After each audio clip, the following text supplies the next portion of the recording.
Okay, I'm re-recording this after a couple of years because I found out or somebody complained.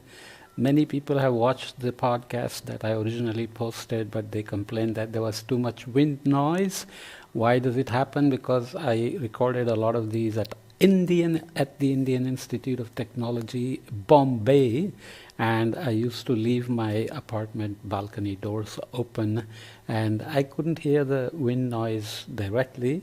When I did, I shut the windows, but when I didn't, it turned out that many of the recordings had wind noise in them. Anyway, this story is nice because it's, oops, what did I do?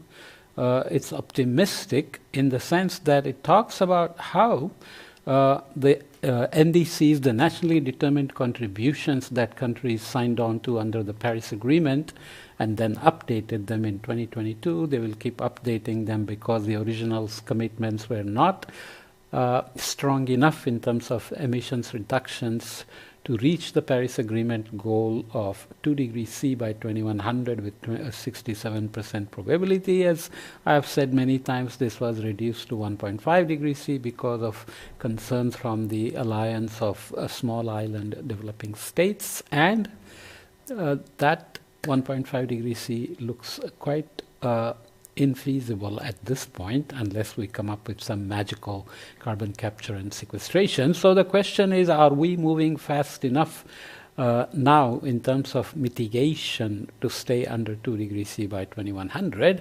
This paper argues that actually we can stay under 2 degrees C if we keep accelerating the NDCs appropriately and support the long-term low emission development scenarios that countries have proclaimed with policies and funding and institutional support, capacity building, etc.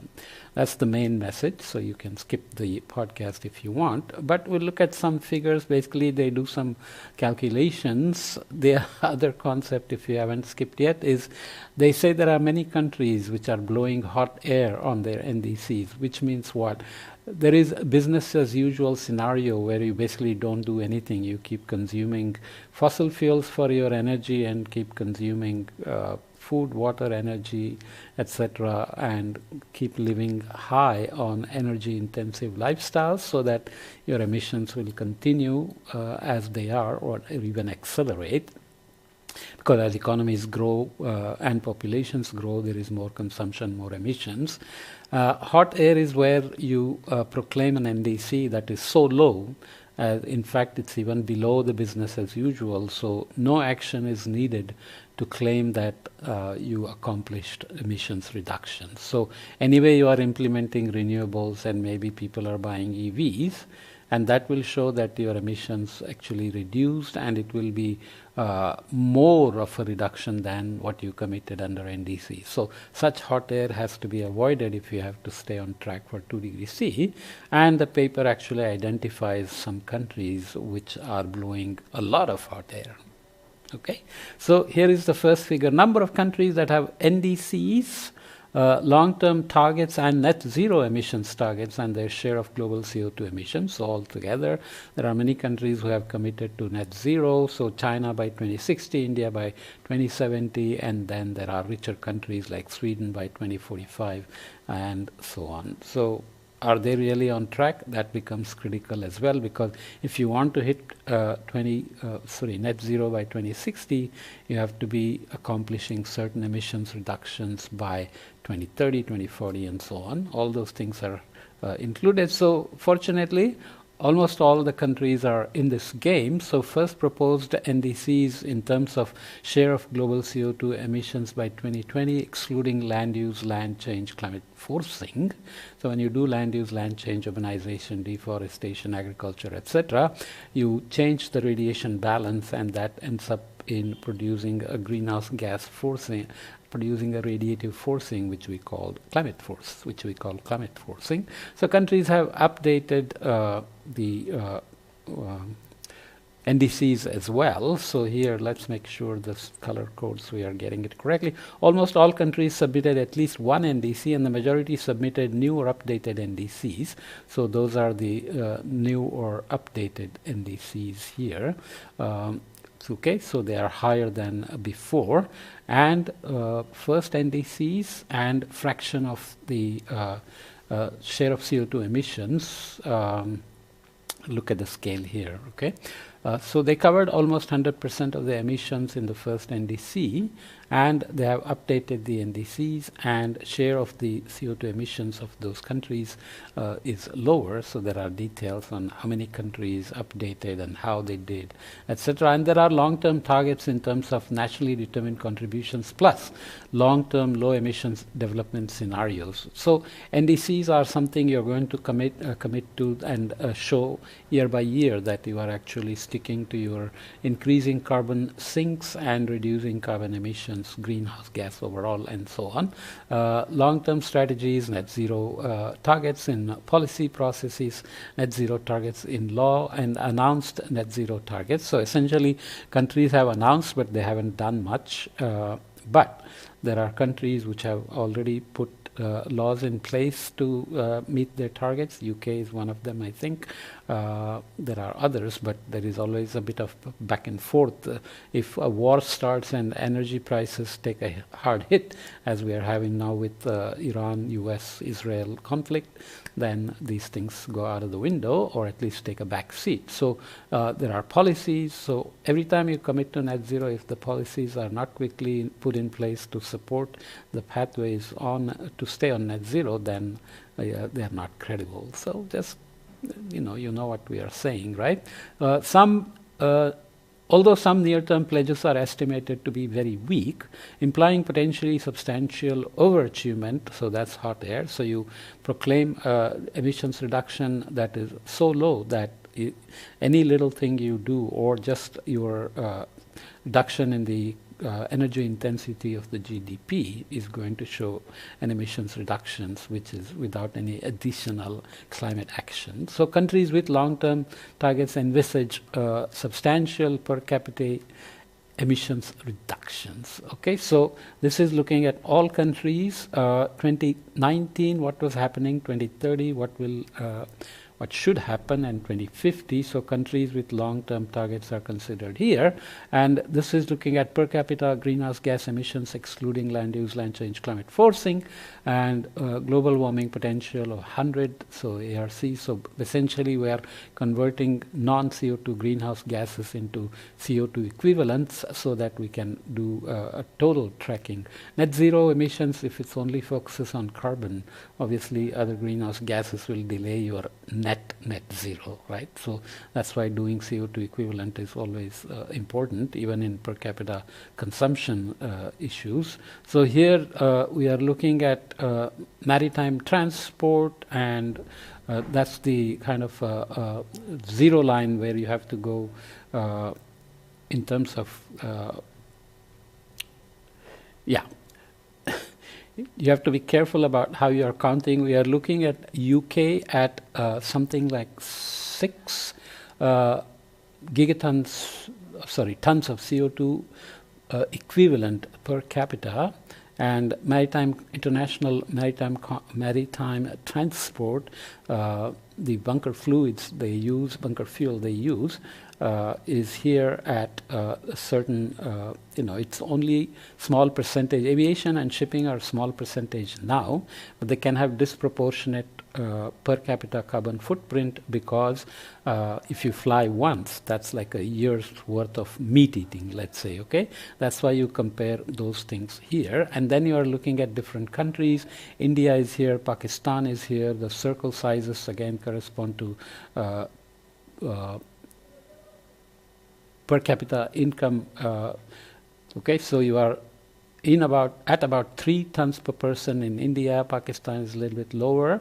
Indonesia and China is up here at 7 or 8 tons per person, and you can see rich countries are there as well. US, Saudi Arabia, Australia are way up here. Palau and Turkmenistan show up here, but you have to also consider populations. For example, China with such a high per per capita emission and a high population will be more than the US, because US has about 300 million, this has about 1.4 billion, let's say, whereas India has 3 tons per person and 1.4 billion, so its emissions, total emissions will still be lower, but it's still misleading because within India or China, you have top 10% consuming at the Western levels, and there are a lot of people living at a very low level. So all these are always kind of tricky. Plus, you have embedded emissions because China is producing everything for the world and exporting. US is importing and consuming. India is importing and consuming. So where do you account for those emissions? But nonetheless, this helps to track where we need to be by 2030. You can see that there will be many more countries at this level here, and you can read the paper to understand the details of this. I'm being very brief because my message is really to say if we stop blowing hot air, which is here, so there is the 2050, here we are, high income group, upper middle income, lower middle income, so greens are lower middle incomes. I should be more careful while recording this. I read and then few months later I record and I skip things, and bunkers, so those are the ships there. Global average will be lower by 2030 if we stick to the game plan than this here. It's not the UK. UK happens to be at the global average along with France and so on. So sorry about that. So total emissions, again, so the bubble size do correspond to total emissions when you consider all the things. Million tons of CO2 equivalent here, so it's multiplied by populations. Okay, so China is bigger than US, as we said, and India is smaller. Nonetheless, 76 countries with long-term targets in their NDCs or long-term low emission developments, and India's 1st November 2021 announcement is here. But let's look at this hot air. Unconditional 2030 NDCs higher than reference. So unconditional NDCs are those that countries are going to implement anyways, but conditional NDCs are those that will require international finance, maybe technology transfer, intellectual property use, etc., to help them go ahead, go further than their unconditional implementations. Unconditionals typically are the renewables. Everybody is doing solar and wind and other renewable energies or clean energies because they want to become energy independent anyways. Okay, so Pakistan is way up here. So this is going from 0 gigatons. So greenhouse gas emissions, including global warming potential of 100, as compared, according to AR6, the IPCC assessment report 6. Next one will be AR7 coming out in a few years. I'm re-recording this in April 2026. So this is in millions of tons of CO2 equivalent per year, which means under the multiple shared socioeconomic pathways, the Pakistani commitments are a little bit of a hot air because their NDCs are basically putting the emissions reductions at such a low level that everything they are doing anyway will end up showing them to be great champions of climate action, which is untrue, which is bullshit. Nature paper cannot say bullshit, but when they say hot air, that's what it means. Okay, so Vietnam and so on down to let's see who else is here. Bangladesh, Russian Federation, Uzbekistan, Venezuela, Cameroon, China and India are not there. Singapore is there, which is surprising. Small state, but still it's usually not a bullshitter, but here we go. Anyway, so global mean temperature projections based on 2030 NDCs show a wide range, whereas those based also on long-term targets stay just under or below 2 degrees C with limited additional effects by the GMP. Okay, global mean. So there are some details there that you can go and look up. I don't want to say any more here. Just looking at the figures, historic emissions. So this is again global mean surface temperature relative to 1850 to 1900, anomalies degree centigrade, where we cross the 1.5 degrees C. The estimates here in the 2030 2030s, and there are announced policy scenarios and stated emission scenarios and so on. And zooming in, you can see more clearly whether you can really stay with what probability you are going to exceed. So the probability of exceeding 1.5 degrees C is quite high, and that's we are going to hit very soon, as we say down here. And 2 degrees C, one of the scenarios will give us 50% probability of exceeding it. Other one is much lower at 40. So anything below 50% exceedance probability is great. So this is the International Energy Agency's shared socioeconomic pathways. So I have elsewhere the net zero pathways by IEA. So it does a lot of its own scenarios building on IPCC scenarios, but you get the idea. As a shared socioeconomic pathway 1-1.9, 1.9 is the radiative forcing by 2100, 1 is the choices in terms of adaptation, mitigation, regional sustainability, conflicts, fossil fuels, coal, all those good things that IAMs do. SSP 1 2.6 keeps us below 2 degrees C. This one keeps us below 1.5 degrees C, but exceedance probability is very high. And SSP 2 4.5 is middle of the road, which will give us a warming of over 2.5 degrees C. So there is always a debate about whether 2 degrees C, 1.5 degrees C, which are not scientifically derived, as I've discussed elsewhere, should be used as such harsh thresholds and keep complaining that we're not moving fast enough, or are they serving as good motivators along with these hot air exposures? Does this bring shame and peer pressure, or does this just make them say, forget it, we're not going to worry about it? So those are important, but nonetheless, if the goal is to keep the global warming to as low a level as possible by 2100, it may become too fuzzy.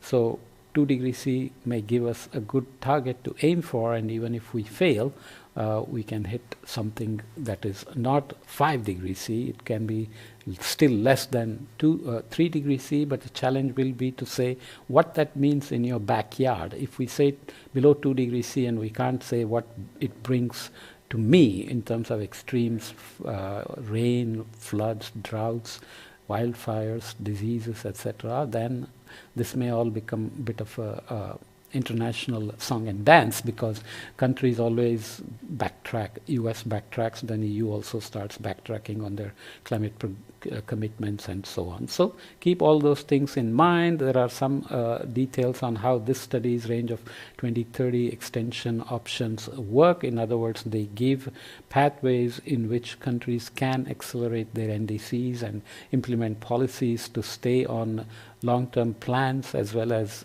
net zero countries, and how other countries also must start committing to net zero, etc. So the optimistic view of possibility of staying below 2 degrees C comes with the steps we must take to make sure that that happens. So there are various probabilities given here as well, with the thick blue line being the median, and then you have various probabilities around them. Will we really get below 1.5 degrees C?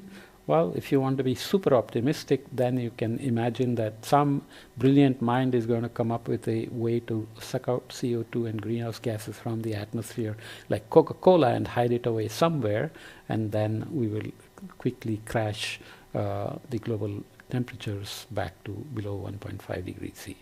Okay, it's still possible, but right now carbon capture and sequestration are huge technological promises that are not yielding scalable gigaton level sequestrations yet. Okay, this is more on cumulative CO2 emissions from 2020 to 2050, and this is 2020 to 2030. So you can see the numbers are very different. 480 gigaton CO2 here, so we have gone back to CO2 and not CO2 equivalent.